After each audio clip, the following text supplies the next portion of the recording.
The metallic tang of your own blood fills your mouth, a stark counterpoint to the coppery stench of ozone and scorched hull plating.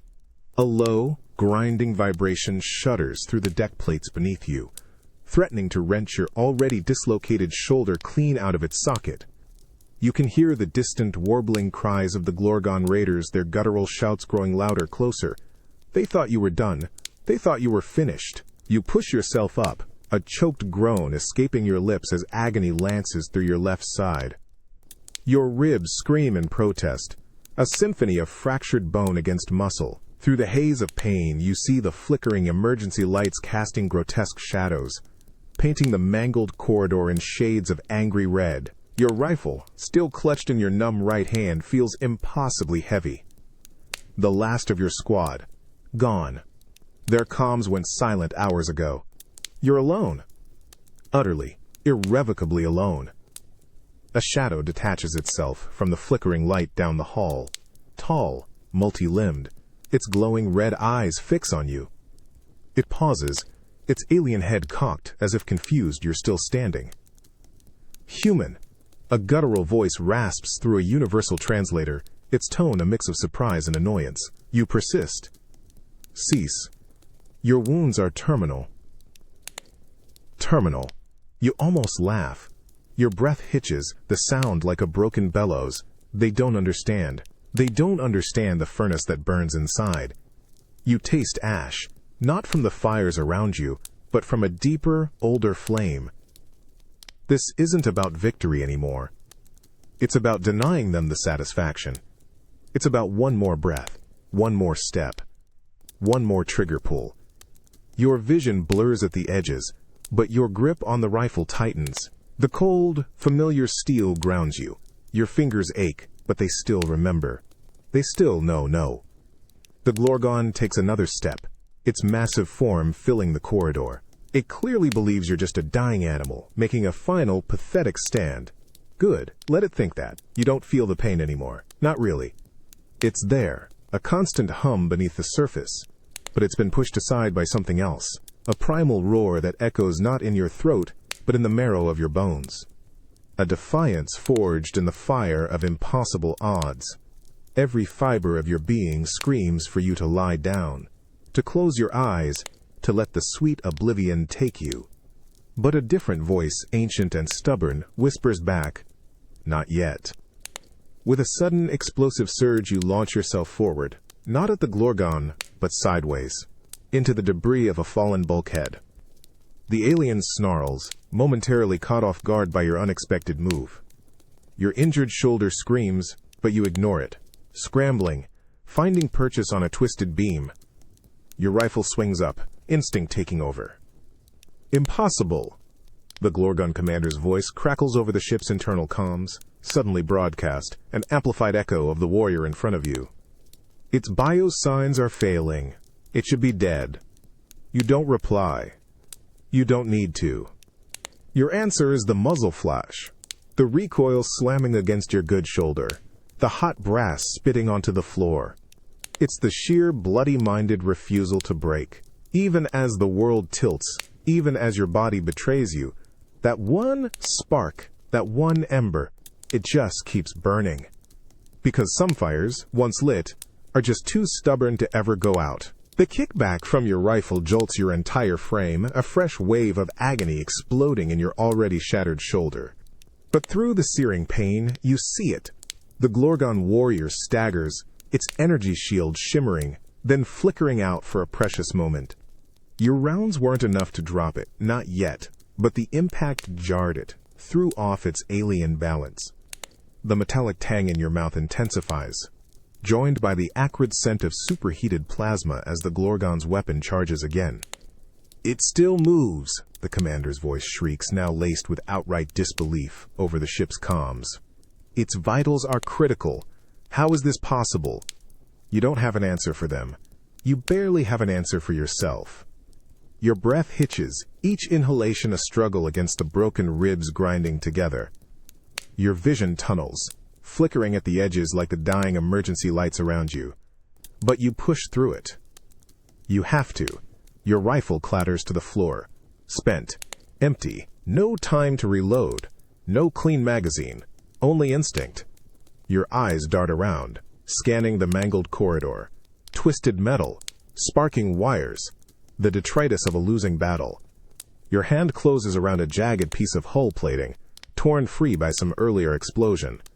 It's heavy, awkward, far from a balanced weapon. It's ill-fitting, like the fragments of your armor digging into your skin, like the shattered pieces of your own body. But it's asterisk something. The Glorgon snarls. Its multi-jointed legs propel it forward, faster than you anticipated. Its energy blade hums. A deadly green arc aimed straight at your chest. No time to dodge. No room. You bring up the shard of hull plating, a desperate, clumsy parry. The blade strikes, not on the plating, but on the heavily damaged pauldron of your suit, right over your dislocated shoulder. The impact sends a shockwave through you, reverberating down to your teeth. The ancient, battered ceramite of your shoulder guard cracks further, but holds. For a second. It digs into the raw flesh beneath, an ill-fitting cage of agony, but it stops the blade from slicing through your heart. You hear the Glorgon's frustrated growl, its momentum momentarily stalled. This is your chance. It's all you have. Pain means you're still alive. Pain means you can still fight. With a guttural cry ripped from the depths of your lungs, a sound more animal than human, you lash out. The heavy shard of metal in your hand becomes an extension of your desperation, a raw hammer of defiance. You swing, not elegantly, but with all the primal force you have left. The blow connects with the Glorgon's knee joint, a vulnerable point in its otherwise heavily armored leg. A sickening crunch echoes in the cramped space. The alien warrior howls, stumbling, its green energy blade sputtering as it loses its footing. It broke its knee. How did it? The commander's voice cuts off, replaced by static. You don't question it. You don't pause. You just simes. Every ounce of your being, every shred of your broken body, is channeled into this singular, desperate moment. You're a blacksmith's bellows, not blowing air, but a fury that sparks against the anvil of your own mortality. This isn't about victory. It's about refusing to yield, one agonizing, defiant breath at a time. The Glorgon warrior's howl of pain echoes as it collapses, its shattered knee joint spewing not blood, but a spray of corrosive green ichor onto the buckled deck. But there's no time to savor the small victory. A second explosion, deeper within the ship, makes the very air shiver. A wave of superheated gas and fine metallic dust slams into you, coating your tongue with a bitter, chalky film. You cough, the taste of pulverized circuitry and scorched alien matter filling your mouth, making your already raw throat burn. Your eyes water, stinging from the grit, obscuring your vision. What was that? The Glorgon commander's voice, a static-laced shriek, tears through the comms. It wasn't external. The human. It cannot be doing this. They still don't get it. You're not doing this. The ship is doing this. Or the damage they inflicted. Or the damage you inflicted. The line blurs.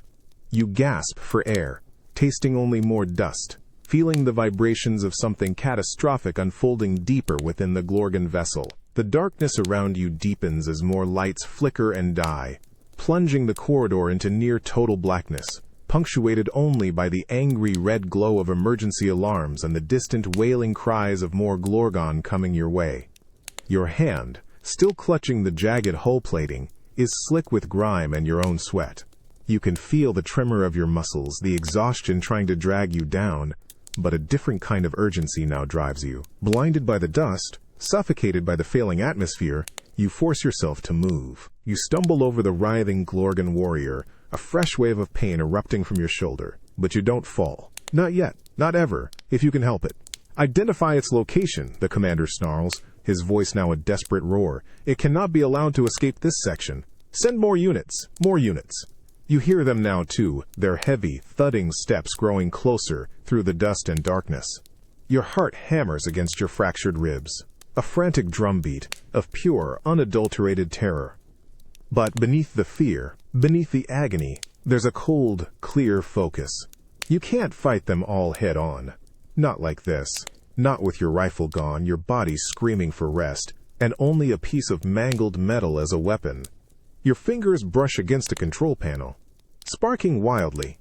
Your suit's diagnostics scream about critical pressure loss, about structural integrity failing, about biosigns flatlining. Ignoring them, you slam your hand against the sparking panel, not knowing what it controls, only knowing its asterisk there. A desperate gamble. A shower of sparks erupts, and then with a deep, resonant groan, a heavy blast door at the far end of the corridor begins to creak shut. Slowly. Agonizingly slowly. The approaching Glorgons shriek, realizing your intent. Their thudding steps quicken. You hear the first energy blasts crackle through the dust, impacts peppering the bulkhead near you. Your ears ring, your head throbs, the taste of dust like grit between your teeth. A constant reminder of how close you are to being buried. But for a moment, just a moment, a sliver of hope flares. You might just buy yourself a few more seconds, a few more steps, a few more chances to deny them. This fight isn't pretty, it's not glorious, but as long as you can breathe, as long as you can taste the dust and defiance, you're not out of it. Not even close.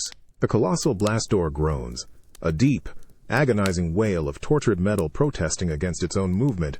It's slow, so agonizingly slow, each millimeter of progress a struggle against seized mechanisms and the very gravity of a failing ship. This is the symphony the Glorgon commander hears too, broadcast through the ship's shuddering internal comms.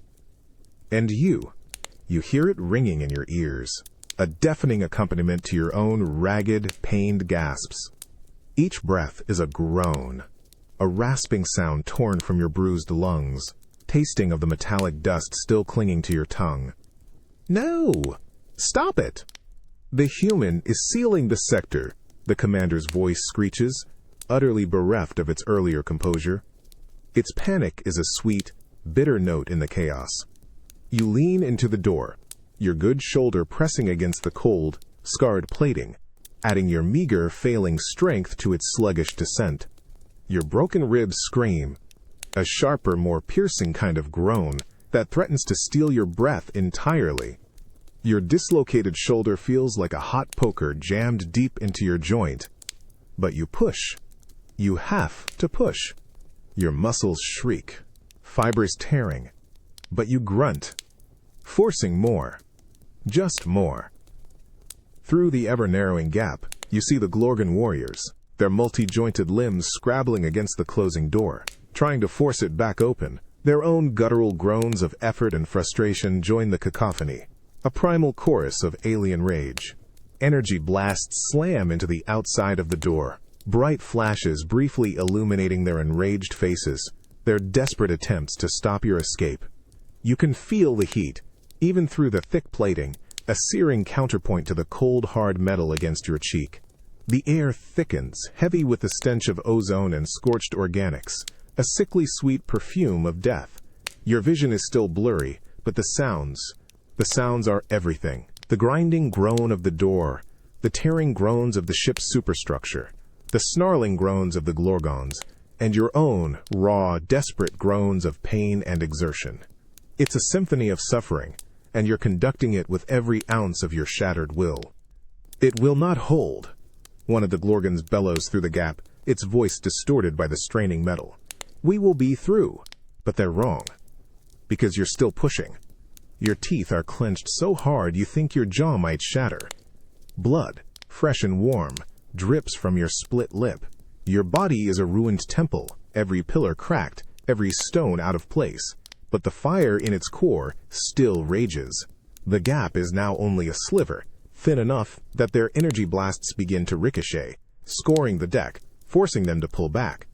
With a final, ear-splitting shriek, the blast door slams shut, sealing with a heavy, final thud. For a moment, there's only a ringing silence, broken by the distant muffled thuds of Glorgons pounding on the other side. Then, only your own ragged, shaking breaths remain. You slump against the cold metal, your body one vast throbbing ache. The pain is immense, overwhelming, but you're still here. You're still breathing. And sometimes, that's the only victory you need. The heavy thuzz of the blast door sealing off the corridor reverberates through your skull, a dull, agonizing counterpoint to the fresh waves of pain lancing through your fractured ribs and dislocated shoulder. You slide down the cold metal plating, your body a quivering mess of bruised muscle and screaming nerves. You expect the acrid stench of ozone and scorched polymers to be overwhelming, but instead, something else assaults your senses. The unmistakable, sharp, almost clean scent of asterisk pine. It's faint at first, mingling with the metallic dust and your own sweat and blood, but it's undeniably there. Pine. On a Glorgone ship. Your battered mind struggles to process the utter impossibility of it. You gasp, each breath a struggle, yet your nostrils flare, trying to identify the source of this bizarre aroma. It's not just pine. There's something else, a subtle sweetness, a damp earthiness that speaks of life, not death and destruction. This corridor, now shrouded in emergency red light, is a dead end. Or is it? Then the commander's voice, distorted but unmistakable, blasts through the internal comms again. A panicked snarl that speaks of true, unadulterated fear. It's sealed the door. How? Our sensors show no auxiliary controls there. What chests this human? It just creates options where none exist. Another voice, higher pitched, chimes in. Commander, the bio readings are impossible. It's still critical, yet it moves with increased aggression. This anomaly is draining our tactical resources. You can almost taste their fear now, acrid and metallic, mingling strangely with the phantom pine scent. It's a powerful cocktail, and for a split second, a grim, weary smile touches your bloodied lips. Not good. Let them fear. Let them wonder. That's an advantage you can work with. Your fingers, numb and clumsy, trace the cold, rough surface of the blast door. The muffled thudding from the other side starts again, more desperate, more enraged. They won't stay sealed for long. They'll blast through, cut through, find a way. You need a way out or a way to turn this bizarre situation against them. Your eyes, gritty and burning, scan the dim corridor, following the faint whisper of the pine scent. It seems to lead further into the gloom, into an unexplored section of the ship. Every instinct screams caution. Every ounce of logic tells you to find a corner, collapse, and prepare for the end. But the pine. The impossible, out-of-place pine. It's a lure, a puzzle, a hint of something utterly unpredictable in a place of predictable death. You push yourself off the door, your legs protesting, your whole body screaming for you to stop. But the curiosity, the primal urge to understand, and the raw, stubborn refusal to simply lie down and die, propels you forward. You're a broken thing, bleeding out in a metal coffin, but some small, defiant part of you still wants to know what lies just beyond the next shadow. And maybe, just maybe, use it against them. The dull, persistent thudding against the blast door behind you echoes deep in your skull, each impact resonating with the agony in your ribs. But it's the whisper of the pine scent, growing stronger now, that pulls you forward, away from the barricaded corridor. You stumble, your good hand scraping against cold, slick metal, your other arm hanging uselessly, a dead weight. The emergency red lights are even dimmer here, barely cutting through the thick gloom, casting grotesque, shifting shadows as you drag yourself deeper into this seemingly forgotten corner of the Glorgon vessel. Its energy signature is fluctuating wildly, the Glorgon commander's voice shrieks, now mixed with a strange, high-pitched static, blaring over the internal comms. It is proceeding into sector GAMMA 7, but Gamma 7 is inert. It should be uninhabitable. Inert? Uninhabitable? Your battered mind, fragmented by pain and exhaustion, latches onto those words.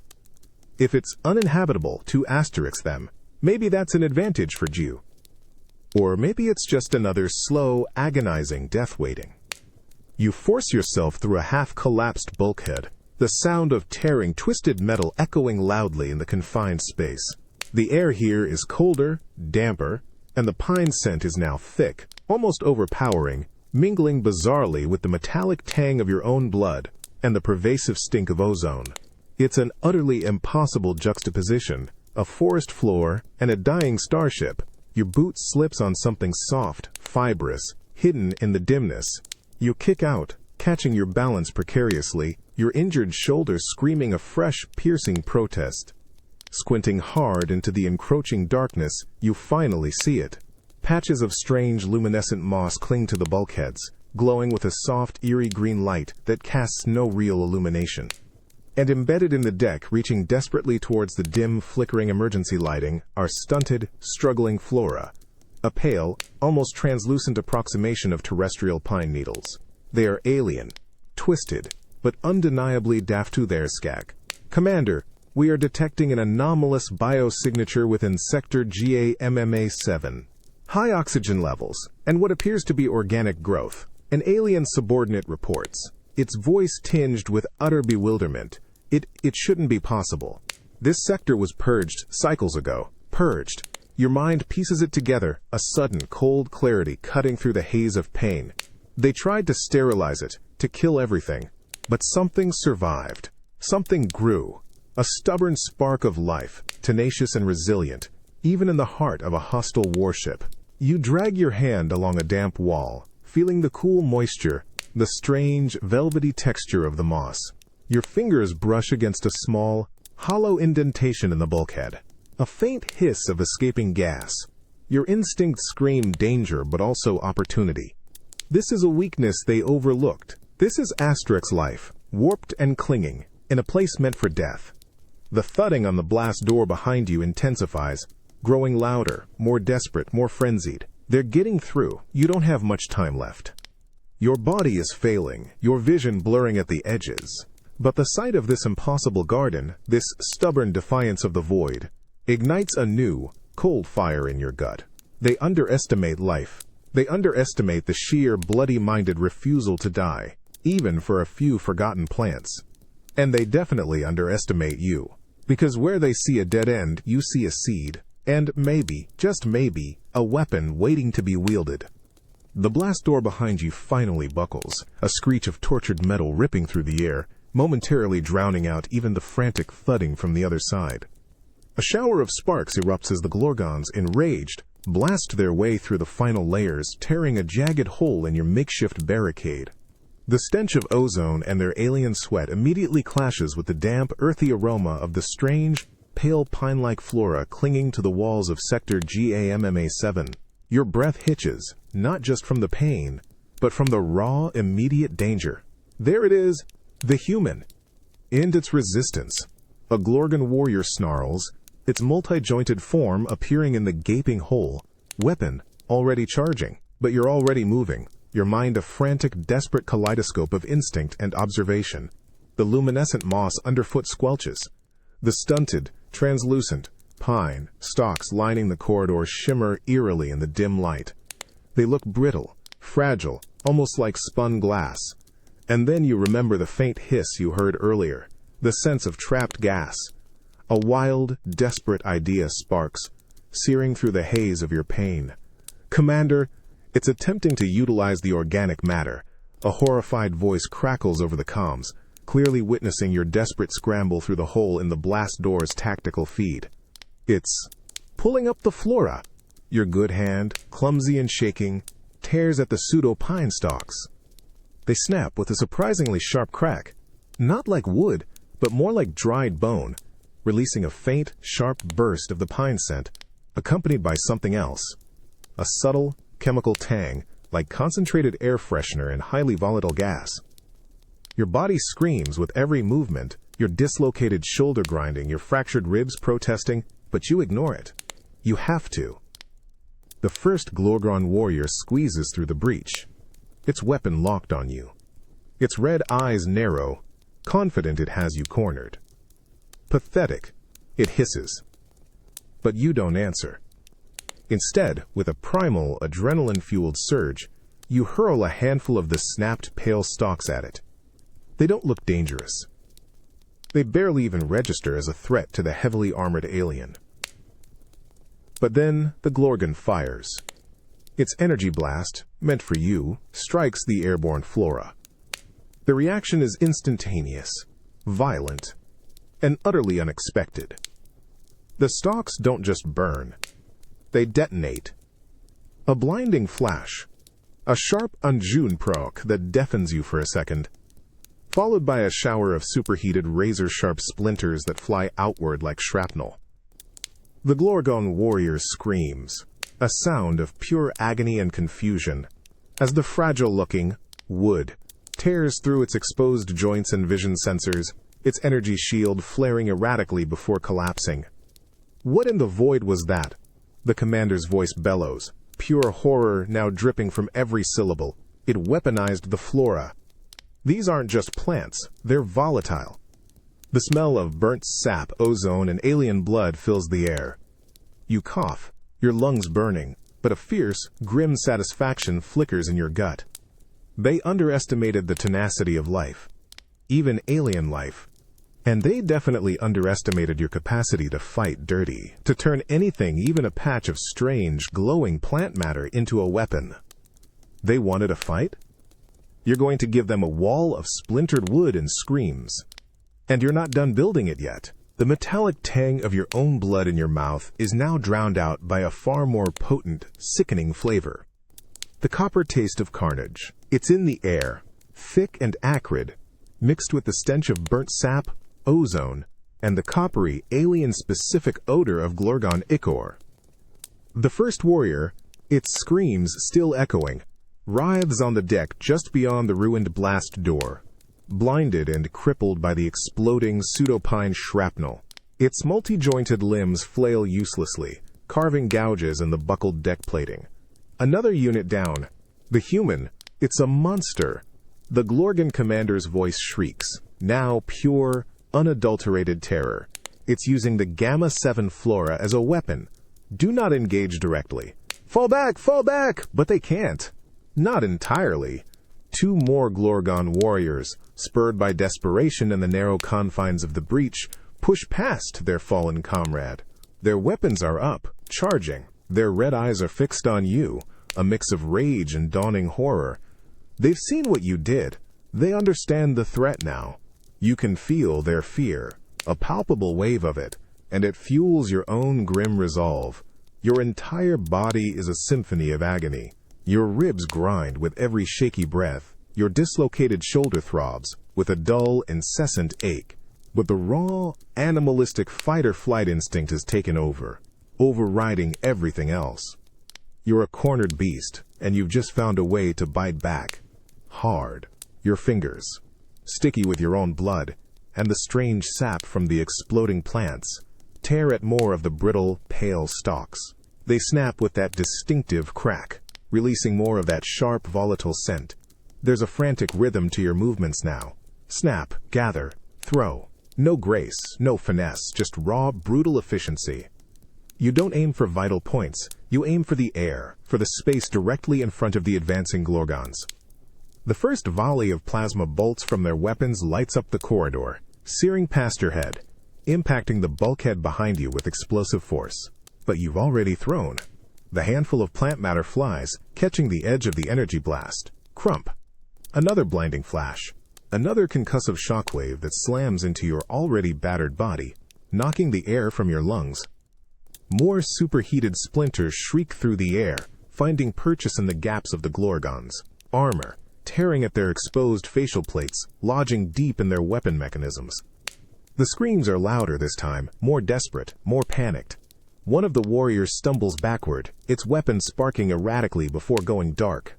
The other, howling in pain, clutches at its face, its vision obscured by the tearing shrapnel.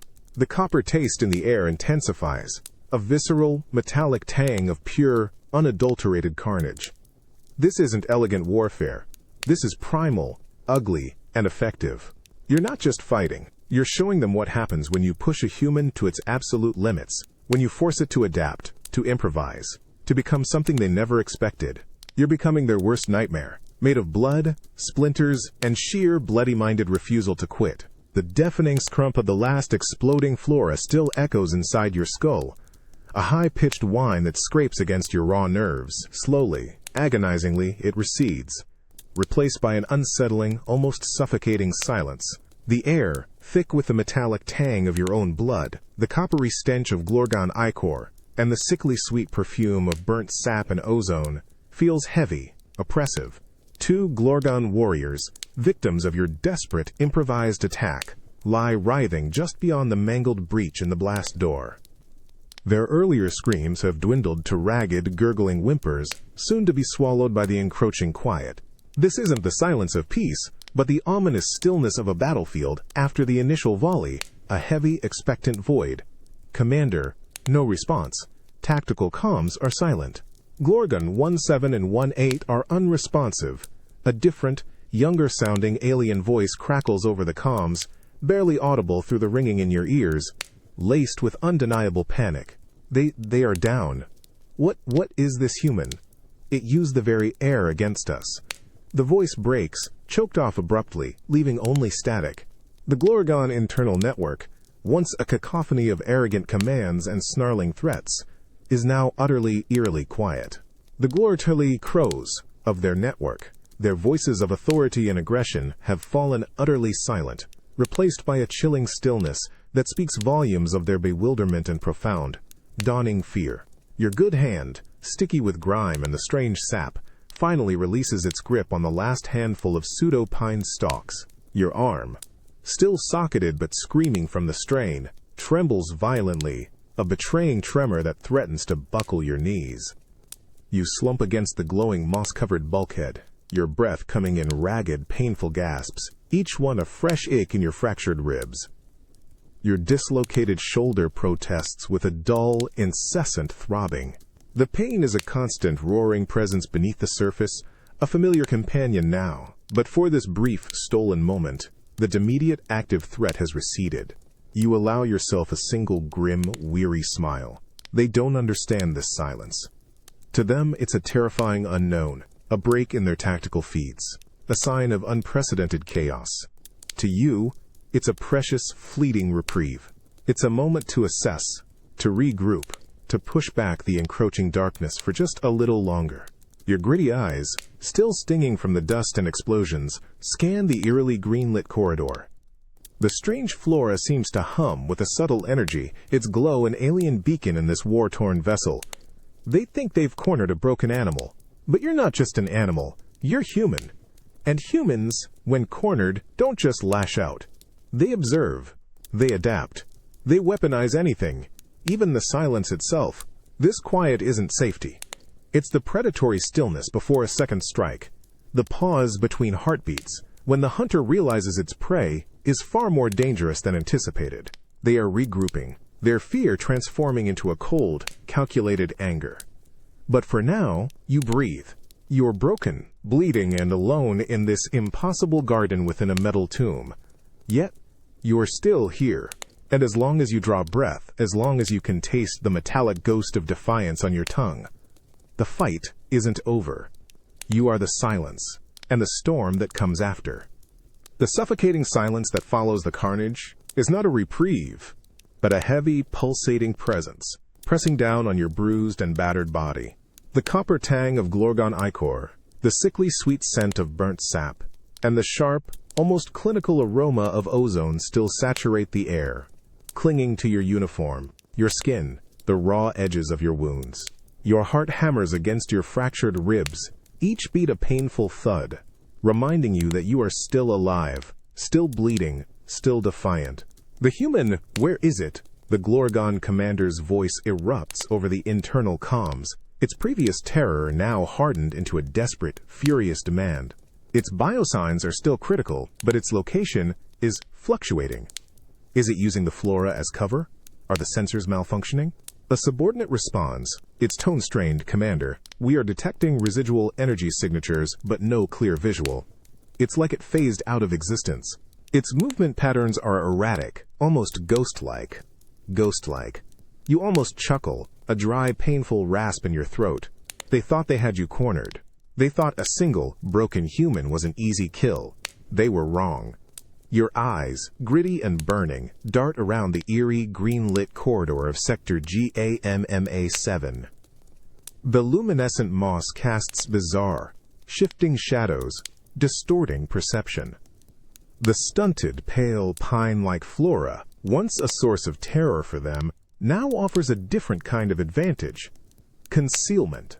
You drag yourself behind a particularly dense cluster of the glowing plants, wincing as your dislocated shoulder grinds, but forcing yourself into a crouching position. You can hear them now, on the other side of the mangled breach in the blast door. More Glorgon warriors. Their heavy, measured steps are cautious, tentative. They've learned. They expect another explosive surprise. Good. Let them expect it. You're not going to give them what they expect. Advance slowly.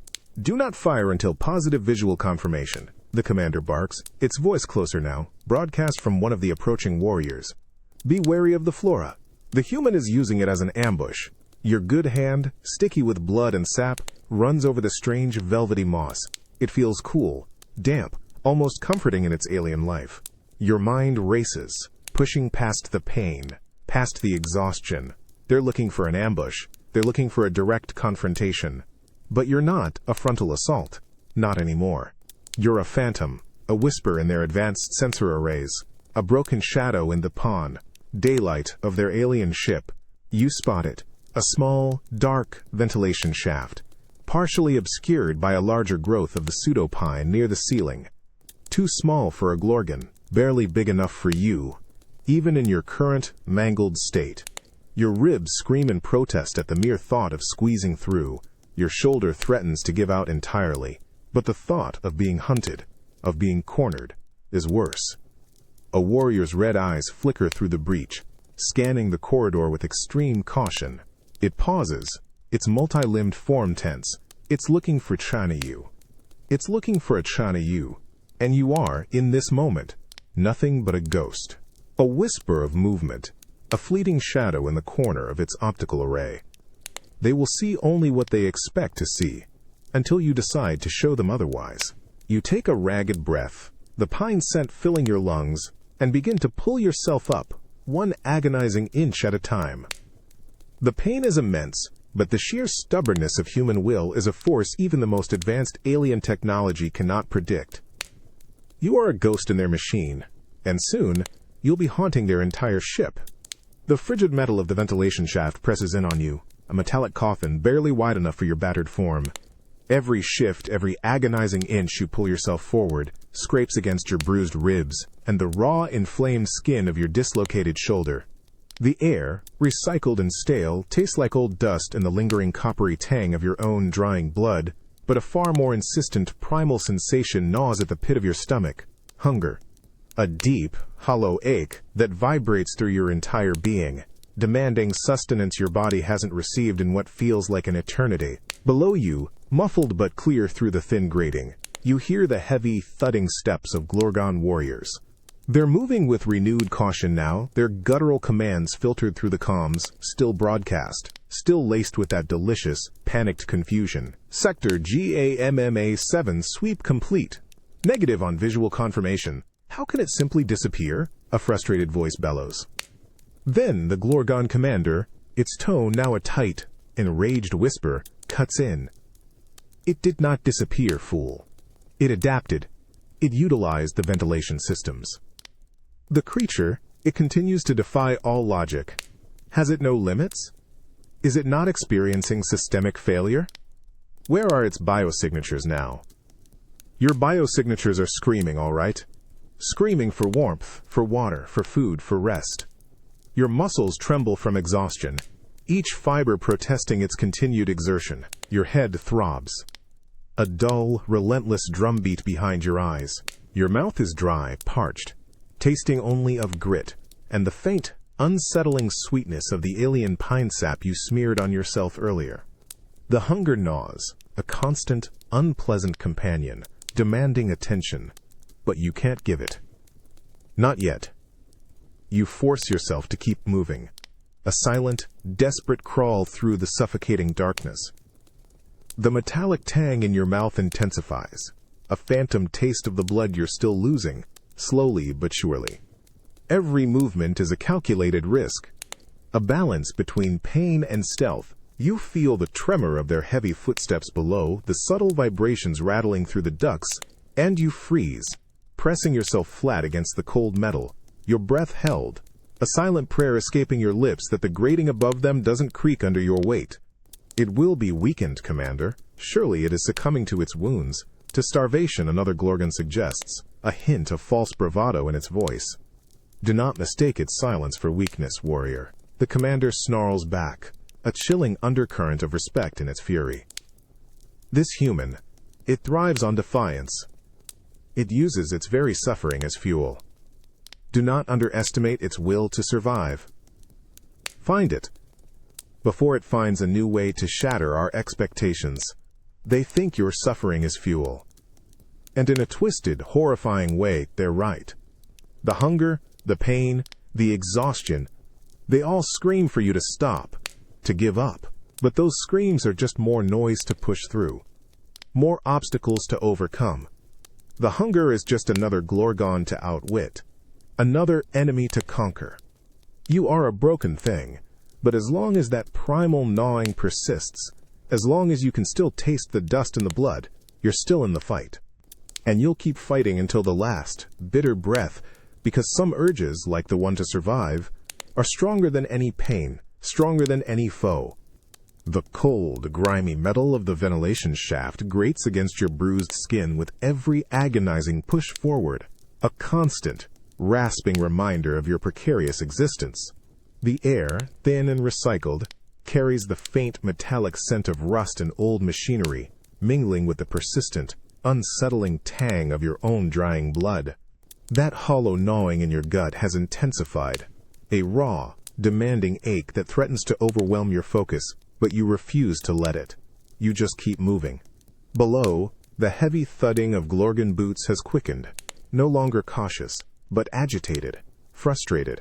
Their guttural commands, amplified by the comms, are sharper, laced with a venomous impatience. It is still in the ducts.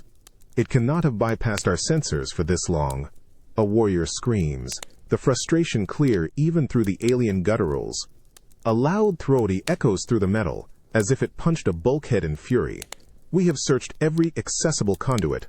It's impossible. Then, the Glorgon commander's voice, once merely bewildered, now snaps with a chilling, barely contained rage. Impossible! This human defines impossible. Its biosignatures flicker, then vanish, then reappear in illogical patterns. It adapts, it crawls, it hides. It uses our own vessel against us. Its very existence is an insult to our tactical superiority. The commander lets out a raw, guttural growl that vibrates through the entire ductwork, a sound of pure, alien frustration boiling over. Its patience has limits. But this creature, does it feel patience? Does it feel anything but an insatiable drive to survive? Your jaw aches, clenched tight against the throbbing pain in your head, against the agony in your ribs. They think your patience has limits. They think you should be broken, but they don't understand. This isn't about patience. This is about Titan stubbornness. It's about the refusal to acknowledge an end, until you've fought for every last agonizing second. The hunger gnaws, a constant unwelcome companion, but it's just another fire to stoke, another challenge to overcome. The thirst makes your tongue feel like sandpaper, but that only sharpens your senses, forces you to focus on the faint, metallic scent of a leaking coolant pipe ahead. You slide forward, inch by agonizing inch, the silence of your movement a stark contrast to the Glorgons, rising fury below. You can hear their heavy breathing now, their frantic whispers, the clatter of their weapons. Their tactical patience is breaking. It's shattering into 1,000 fragments of desperate, enraged mistakes. They are losing their composure, their alien discipline fraying under the relentless, inexplicable pressure of a single dying human who just won't die. It's like hunting a ghost, another warrior snarls, its voice dangerously close to a whimper. A wounded ghost. A ghost. Yes. A ghost that bleeds, that hurts, that hungers. But a ghost that refuses to rest. And a ghost that, once it finds its opening, will become a very real nightmare. The sound of their patience breaking is not just noise to you now, it's a signal. A bell tolling. Their desperation is a weapon you can wield, a chink in their armored minds. And when that patience snaps completely, that's when you strike. Because you may be broken, but but you're far from finished. You're just getting started. The rusted, grimy grill of the ventilation shaft finally gives way with a soft clang, showering you with more dust and flakes of ancient corrosion. You tumble out, landing in a heap, your body screaming in a cacophony of pain. Your dislocated shoulder protests violently. Your fractured ribs feel like shards of glass, and the hunger in your gut gnaws with a renewed, vicious intensity. But as you hit the deck, a wave of unexpected glorious warmth washes over you, a sudden blissful contrast to the frigid chill of the ducts. It's not the searing heat of an explosion, or the acrid burn of plasma. This is a gentle, comforting warmth, like standing too close to an old furnace, or lingering by a campfire on a cold night. The air, though recycled, smells strangely clean, faintly metallic, but with a background hum of something stable, something safe. For a split second, the sheer relief threatens to collapse your shattered resolve. The human has exited the ventilation system. Sector 40 Alpha. Multiple heat signatures detected from its position. Is it attempting to cook itself? The Glorgan commander's voice, a confused snarl, blares over the ship's comms, tinged with a fresh layer of disbelief. Its biosigns are still critical. It cannot endure such temperatures. They think it's heat. You know better. This is Asterix warmth. You push yourself up, your muscles trembling, your good hand scraping against cold, clean metal. You're in what looks like a Glorgan crew mess hall, or what's left of it. Emergency lights cast a sickly green glow on overturned tables, scattered rations, and a faint steady hum from a localized environmental control unit that's inexplicably still functioning. That's where the warmth comes from. A tiny, stolen hearth in the belly of the beast. Your eyes, gritty and burning, dart around. No Glorgans, not yet. Their tactical reports must be lagging, or they're too busy trying to figure out how you got here. Your gaze falls on a discarded Glorgan ration pack, split open on the floor. It looks alien, green, pulpy, probably tastes like old dirt. But your stomach lurches, a desperate primal urge overriding all caution. Maintain perimeter around GAMMA-7. The human is a master of distraction. It cannot be in Sector 40 Alpha, the commander insists. Its voice a desperate echo of its own faltering authority. Its trajectory makes no sense. Trajectory. Sense. You almost laugh. The sound a dry, hacking cough. Sense left this ship hours ago, along with your squad.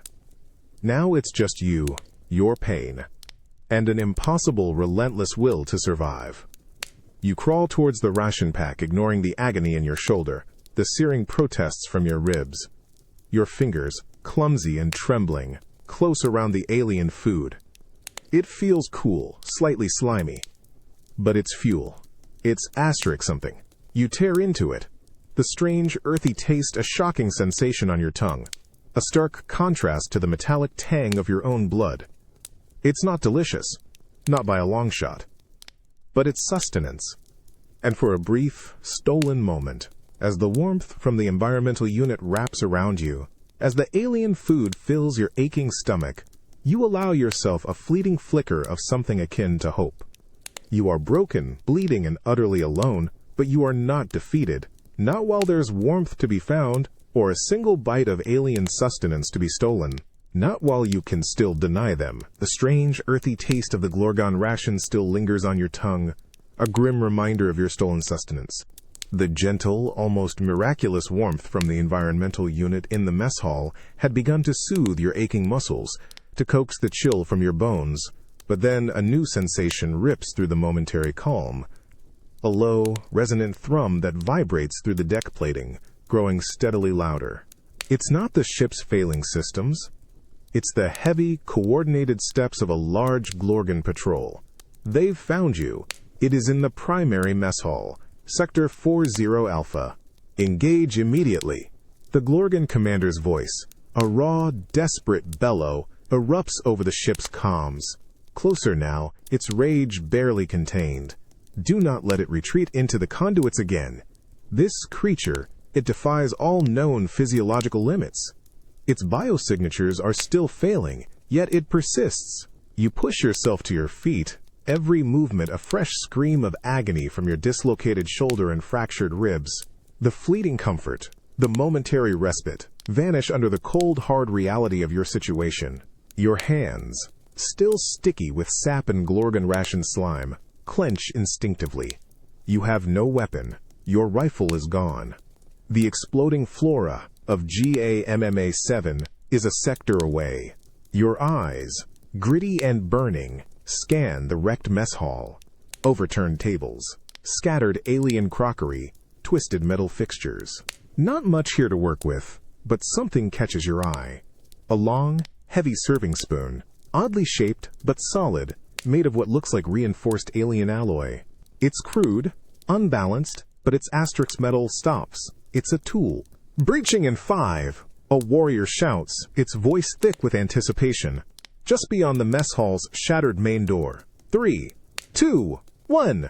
The door hisses open with a ragged tier of metal, revealing 3 Glorgon warriors, weapons raised, their red eyes burning with a mixture of aggression and caution. They pause, expecting another explosive trap, scanning for shadows. They see you, a broken, bloodied human, clutching a serving utensil, leaning against a warped table. You must look utterly pathetic. Pathetic, one warrior hisses, its weapon whirring to life. It tries to fight with a spoon, but they don't see the flicker in your eyes. They don't hear the primal scream of defiance roaring in your head, silencing the pain, the hunger, the exhaustion. They don't understand that when a human is stripped of everything, when it is pushed to the absolute brink, it finds new ways to fight. It improvises. It becomes more dangerous than any weapon. With a desperate, animalistic cry ripped from your lungs, you don't charge, you shove. The warped table, still heavy with scattered alien dishes and half-eaten rations, scrapes loudly across the deck, directly into the path of the advancing Glorgons. It's clumsy, undignified, but it's effective. The lead Glorgon stumbles, its multi-jointed legs tangling in the debris. Its plasma weapon discharges harmlessly into the ceiling. You don't hesitate. With a feral roar, you lunge, not at the stumbling warrior, but at its comm unit, still blaring with the commander's voice. Your improvised spoon becomes a bludgeon, a crude hammer. You slam it down on the comm unit, twisting, tearing at the wiring, sparks flying. A high-pitched squeal of feedback rips through the air. Then the comms go dead, replaced by a terrible, echoing silence. The Glorgon commander's voice, cut off mid-sentence, is abruptly gone. You've silenced them, you've deafened them, you've isolated these 3 warriors. The remaining Glorgons, disoriented by the sudden silence, by their comrades' struggles, momentarily falter. Your own breath comes in ragged, shuddering gasps. Blood drips from your split lip, from your dislocated shoulder. But for a fleeting, impossible moment, a raw, guttural sound tears from your throat. It's not a sob of pain. It's not a cry of fear.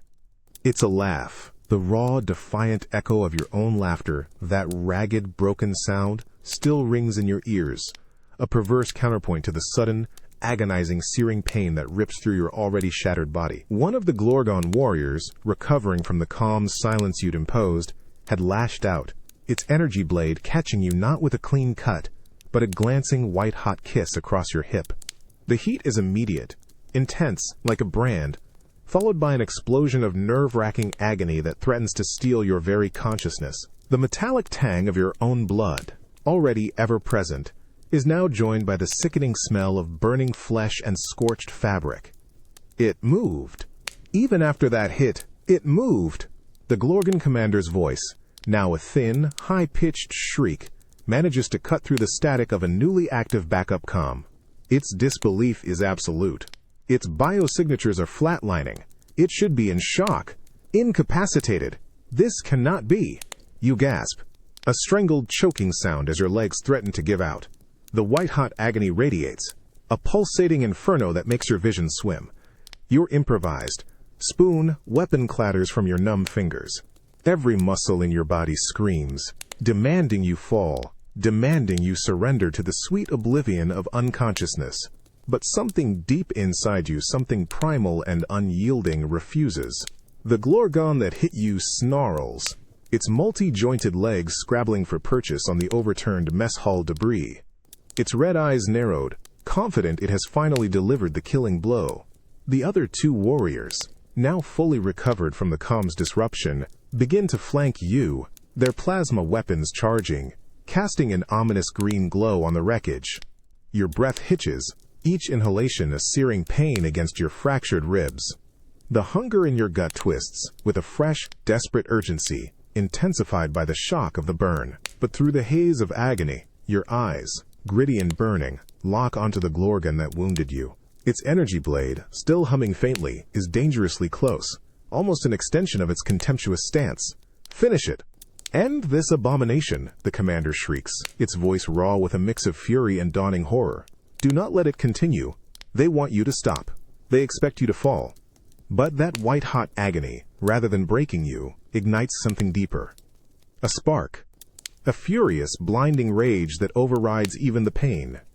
You are not an abomination. You are human. And you will not fall. Not like this. Not while there is still an enemy standing. Your good hand, trembling with exertion and the shock of the burn, reaches out, not to block, not to defend, but to grasp. Not the weapon, but the asterisk Glorgon itself. A sudden, desperate surge of adrenaline-fueled strength courses through you. You lunge, not gracefully, but with a raw, desperate power, closing the distance before the alien can react. Your fingers, despite their numb coldness, find purchase on its armored arm. The sheer, audacious unpredictability of your move makes the Glorgon recoil, its weapon wavering, its alien mind struggling to process why a dying creature would choose to grapple. The white-hot agony screams, but so does your will. You won't just die here. You'll make them pay for every single burn, every single broken bone, every single agonizing breath. The white-hot agony from the Glorgon's energy blade still screams across your hip, a pulsating inferno that threatens to black out your vision. But your good hand, trembling with a desperate adrenaline-fueled strength, is clamped onto the Glorgon warrior's armored arm, a death grip born of pure instinct. The alien recoils, surprised by your desperate lunge, its energy blade wavering dangerously close to your face. Its multi-jointed legs struggle against the mess hall debris, trying to pry your grip loose. It grappled it. Its asterisk grappling a warrior. The Glorgon commander's voice, a horrified, guttural rasp, blares over the crackling backup comms. Its biosignatures show extreme trauma. It is in systemic collapse. Why does it not cease? Your breath hitches, each gasp a fresh searing pain in your fractured ribs. The metallic tang of your own blood, the stench of burning flesh, they're all secondary to the raw, blinding agony from your dislocated shoulder. It's a dead weight, a useless limb, a gaping vulnerability. You can feel the other two Glorgons closing in, their heavy, thudding steps vibrating through the overturned tables. No time to think. Only time to asterisk act. A cold, clear thought cuts through the haze of pain. A brutal, instinctual imperative. The shoulder. It's a weakness. It has to be fixed. And in this moment, the Glorgon you're grappling, this very enemy, is the only tool you have. With a choked, feral grunt, torn from the depths of your lungs, you shift your weight. You use the Glorgon's resistance, its struggle to pull away, as leverage. You twist your torso, forcing your entire body into the motion, driving your shoulder, with all the brutal force you can muster, against the immovable object of its chest plate. It's a gamble, a desperate, self-destructive act. A scream, raw and inhuman, rips from your throat as a sickening, wet TOP echoes through the mess hall. White-hot pain explodes through your entire upper body, a blinding, all-consuming agony that makes your vision swim, makes every nerve-ending shriek. You feel a tear, a wrench, a grinding sensation as the bone finally, violently, slides back into its socket. Your head snaps back, slamming against a shattered bulkhead, sending fresh sparks of pain through your skull. It just reset its own limb. The commander shrieks, its voice reaching a pitch of utter, terrified incomprehension. Without medical aid. It mutilated itself to continue fighting. What kind of species? You collapse against the struggling Glorgon, gasping, shaking uncontrollably, drenched in cold sweat. Your vision is still blurry, but the pain, though immense, is different now. It's a whole, complete pain, not the tearing, disjointed agony of a dislocated limb. Your arm, though screaming, is yours again. You can move it, albeit weakly. The rough hands that just healed you, your own desperate, brutal hands, now feel like they belong again.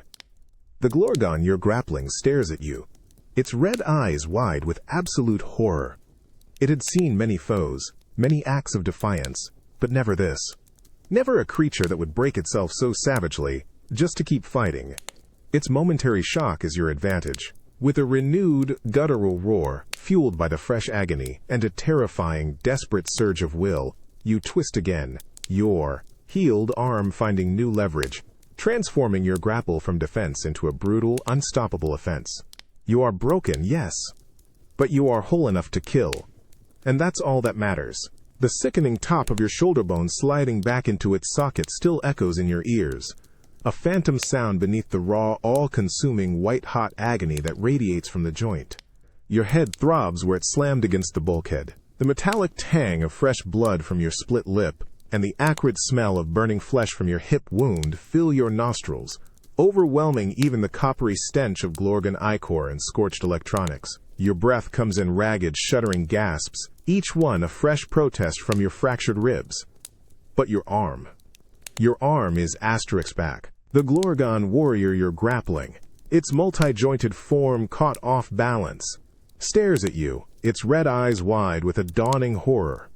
Its energy blade, previously a threat, now just clatters against its own armor as it struggles against your renewed, albeit agonizing, grip. It tries to pull away, to escape your desperate hold. And in that moment, a flash. Asterisk. Hold the line, Miller. We got this. The voice, rough and familiar, rings in your mind, clear as a bell, even over the din of your pain. It's Sergeant Kale, his face grim but determined, bracing against a collapsing bulkhead, shielding you as plasma fire raked your position. He died there, holding the line. The weight of that memory, of his sacrifice, settles over you, heavy and cold, a new kind of fuel. It's using its repaired limb. It's crushing its opponent. The Glorgon commander's voice screams, raw with terror, over the backup comms, now cutting through the silence. Its strength readings are erratic. It should be collapsing. What is this creature's will? Will. It's more than will. It's a promise. A debt. You use the Glorgon's surprised recoil against it, twisting your body with a brutal, single-minded focus. Your healed arm, screaming with every ounce of effort, locks onto its neck, forcing its head back. The Glorgon shrieks, a panicked sound you've never heard from their species, as its internal comms squeal and crackle, broadcasting its distress. Its energy weapon clatters to the floor. Forgotten. The other two Glorgon warriors, who had been flanking you, hesitate, momentarily frozen by the sheer, brutal ferocity of your unexpected counterattack. They expected a dying animal, but they found a ghost possessed by a memory. They expected a surrender, but they found an unyielding, primal rage. Your eyes, burning with unshed tears and the fury of 1,000 battles, lock onto the Glorgon in your grasp. Its multifaceted eyes widen further, registering the sheer, terrifying desperation in your gaze. You're not just fighting for yourself anymore. You're fighting for Kale, for your fallen squad, for every human they thought they could break. The weight of that memory, of their sacrifice, isn't just a burden. It's the unrelenting force driving your every agonizing, defiant move. You are a broken weapon, but wielded by an unbreakable will, fueled by the ghosts of those who came before. And you will not let them down. The white-hot agony from your shoulder, a fresh, searing throb, competes with the persistent burn on your hip, and the grinding pain in your fractured ribs.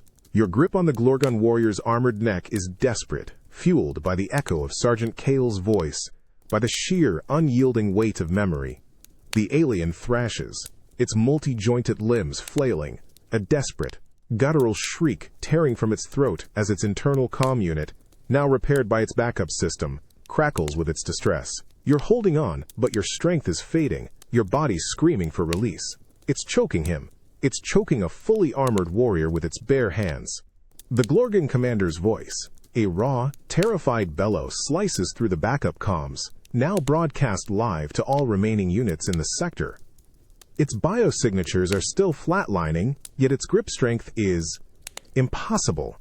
It is not merely fighting, it is enraged. Enraged. Yes, you are. Enraged that they took Kale. Enraged that they broke your ship. Enraged that they thought you would just lie down and die. Your knuckles are white, bloodied against the alien's hard plating.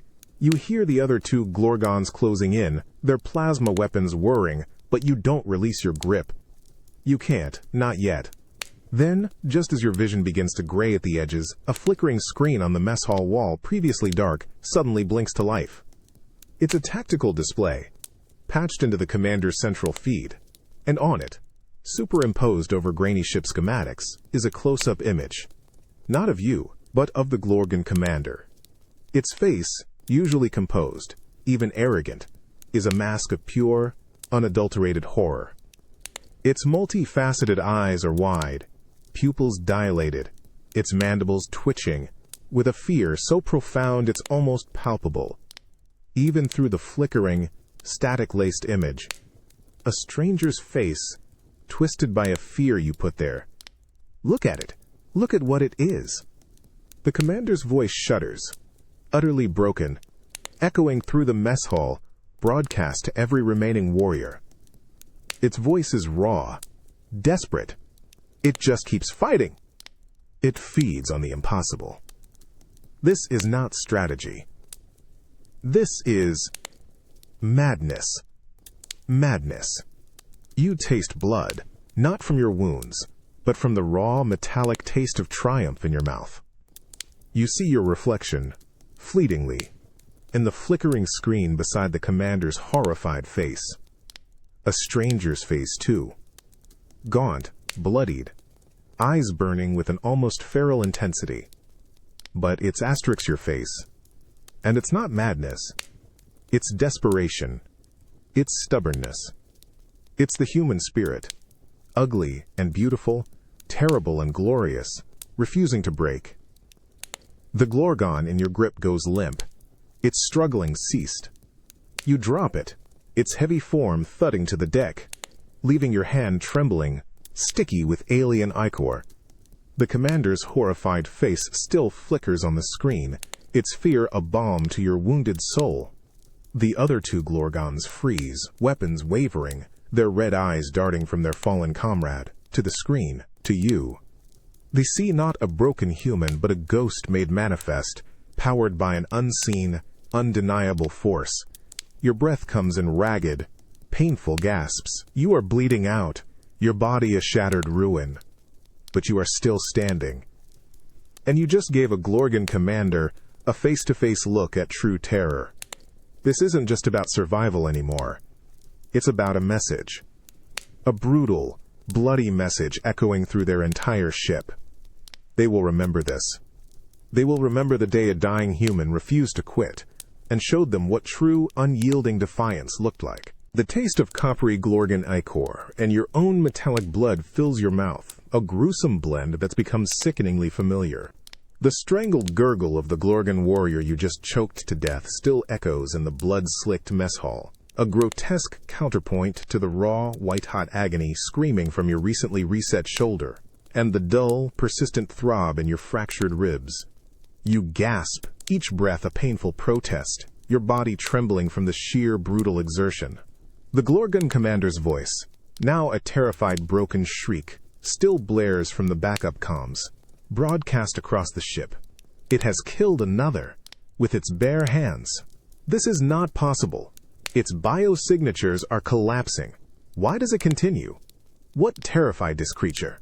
The two remaining Glorgon warriors, their plasma weapons still humming, stare at their fallen comrade, then at you, their red eyes wide with absolute, primal horror. They saw your face, the raw, feral intensity in your gaze, amplified by the commander's terrified broadcast. They saw the ghost of a dying human refuse to die. They saw the madness, and in their eyes you see the dawning realization. They are not hunting you, you are haunting them. Your legs, trembling uncontrollably, carry you forward, past the wreckage, past the fallen Glorgon. You scoop up a discarded energy pistol from the deck, a lighter, more nimble weapon than your lost rifle, its grip cool against your bloody palm. Your fingers, stiff and aching, still remember the dance. This isn't a retreat, this is a repositioning, a spectral shift. You burst through a damaged access panel, tearing through wiring and warped metal with a fresh surge of adrenaline. The air here is different. Sterile, cold, tinged with the faint electronic scent of advanced systems. The ceiling is higher, the walls sleek and undamaged, bathed in the cool blue glow of active holographic displays. This is a command center, or something close to it. A place of control, a place they thought was safe, and here you are, a bloodied, broken human, a ghost at their feast of conquest. The Glorgon technicians and officers scattered across the vast, circular room recoil, their multifaceted eyes snapping to you, their mandibles dropping in shock. They are unarmed, unprepared, their data pads clattering to the deck. They hadn't expected a ghost to walk in the daylight, especially not their daylight. It's here. It's on the bridge, one alien squeals, its voice a terrified whine, as the commander's voice, now a choked, strangled sound, erupts over the internal comms again. It has penetrated the command center. The human, it has no right to be here. You raise the stolen energy pistol, its cool weight a grim comfort in your hand. Your body is screaming, but your resolve is iron. They thought they could feast on humanity's demise, but you are here. A broken, bloodied ghost, come to remind them that even in death, humans fight. And sometimes, the most terrifying guest at the feast is the one who was never invited, the one who refuses to leave. The sudden, sterile chill of the Glorgon command center washes over your bloodied, burning skin, a stark contrast to the coppery stench of your own wounds and the raw, sweet tang of alien ichor still clinging to your hands. Your stolen energy pistol, cool and alien against your raw palm, feels strangely weightless, yet impossibly heavy with purpose.